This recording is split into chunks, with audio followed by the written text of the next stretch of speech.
Montana is full of rich history, but also includes its share of heartache.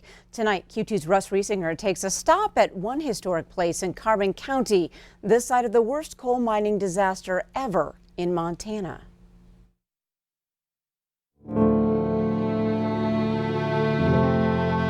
Just off Highway 308 in Carbon County, between Red Lodge and Bear Creek, you'll come across this ghostly site.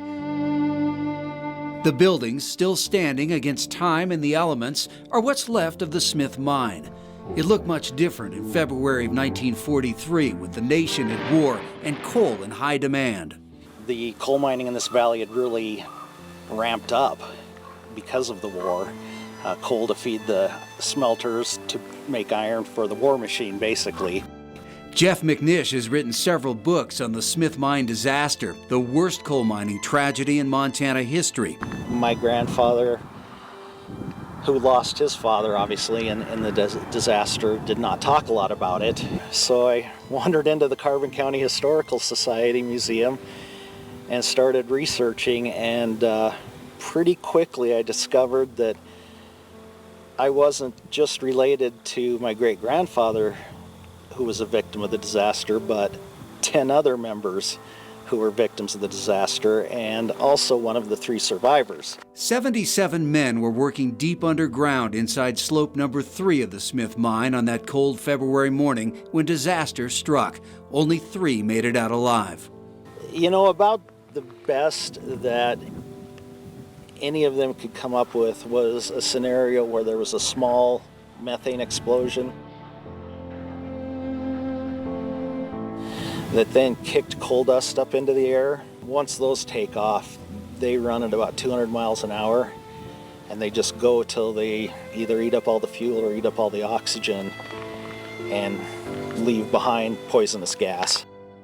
Knowing their fate was sealed, some of the miners scrawled messages telling their loved ones goodbye.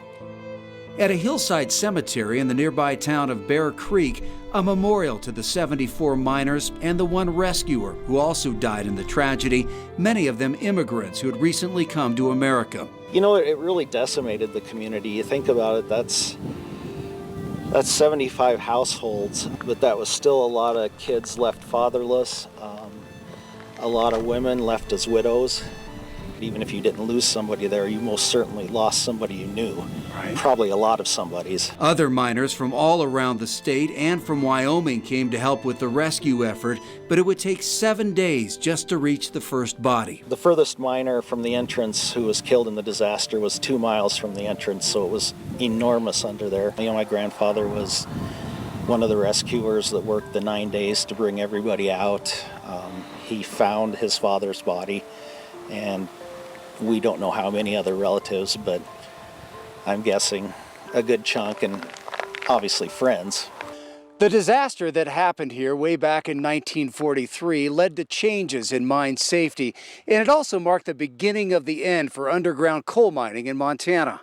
I think probably the main thing that it helped push over the edge was things like stopping using open flame lamps underground. Slope number 3 never reopened after the disaster, and the rest of the facility shut down about 10 years later as the demand for coal dwindled.